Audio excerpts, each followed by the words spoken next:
தேவனுக்கு மகிமை உண்டாவதாக. தினமும் ஒரு வேத வசனம்.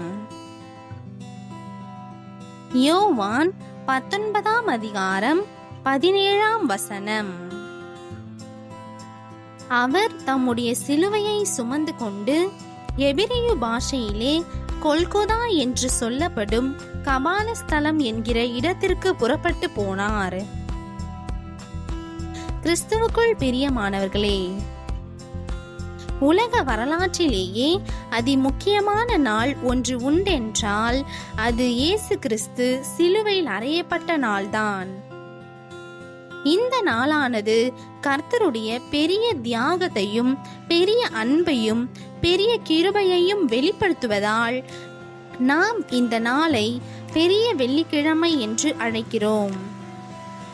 இயேசு கிறிஸ்துவின் சிலுவை மரணத்தினால் நல்ல காரியங்களான இரட்சிப்பு மற்றும் சாத்தானிடமிருந்து விடுதலை ஆகியவற்றை உலக மக்கள் பெற்றதால் ஆங்கிலத்திலே இந்த நாளை நல்ல வெள்ளி, குட் ஃப்ரைடே என்று அழைக்கிறார்கள்.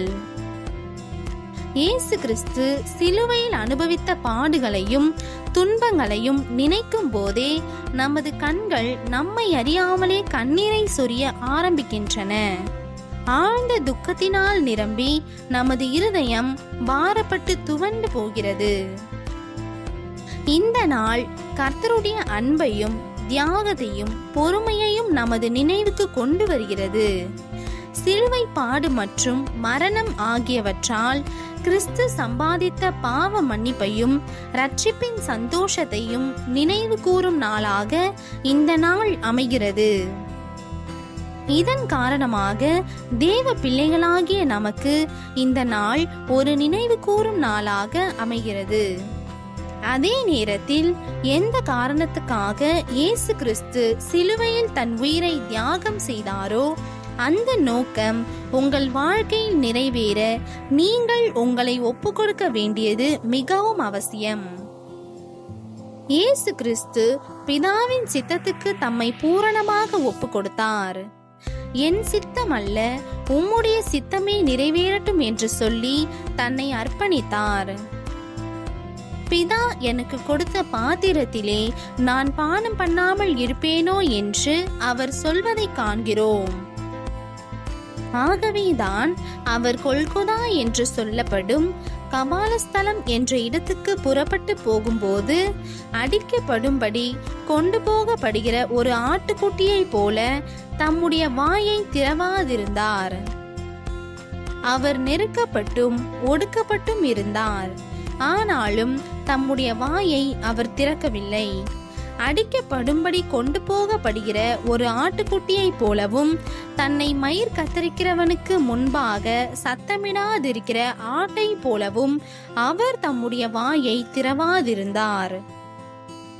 உங்களுடைய வாழ்க்கையில் தேவ சித்தத்தை செய்ய நீங்கள் உங்களை ஒப்படைப்பீர்களேயானால் நித்திய ஜீவனை சுதந்தரித்துக் கொள்வீர்கள்.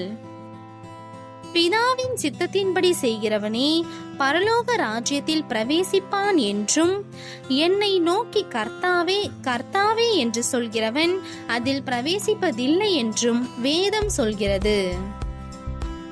பிரியமானவர்களே, கல்வாரி சிலுவையிலே உங்களுக்காக தியாகம் செய்த கிறிஸ்துவை முழு இருதயத்தோடு நேசிக்க தீர்மானம் செய்யுங்கள். அந்த கல்வாரி அன்பு உங்களை நெருக்கி ஏவட்டும். உங்களுடைய வாழ்க்கையை கர்த்தருக்கென்று அர்ப்பணியுங்கள். இன்றைய நாளுக்கான ஜெபம். அன்பின் தேவனே, நீர் எங்களுக்காக சிலுவையில் அடைந்த வேதனை நிந்தை யாவற்றையும் பொறுமையாய் சகித்ததற்காய் உமக்கு ஸ்தோத்திரம். உம்மை போல அன்பான தேவன் ஒருவரும் இல்லை. உம்முடைய அளவிட முடியாத அன்பை நினைத்து உம்மை துதிக்கிறேன். நீர் சிலுவையில் சிந்திய இரத்தத்தால் நாங்கள் பாவத்தில் இருந்து விடுதலை பெற்றிருக்கிறோம். இப்போதும் எங்களுடைய குற்றம் குறைகள் யாவையும் நீர் மன்னித்தருளும். எங்களுடைய வாழ்க்கையில் உம்முடைய சித்தத்தை செய்ய ஒப்பு கொடுக்கிறோம். அதனால் நித்திய ஜீவனை சுதந்தரித்துக் கொள்ள உதவும். இயேசுவின் நாமத்தில் பிதாவே, ஆமேன்.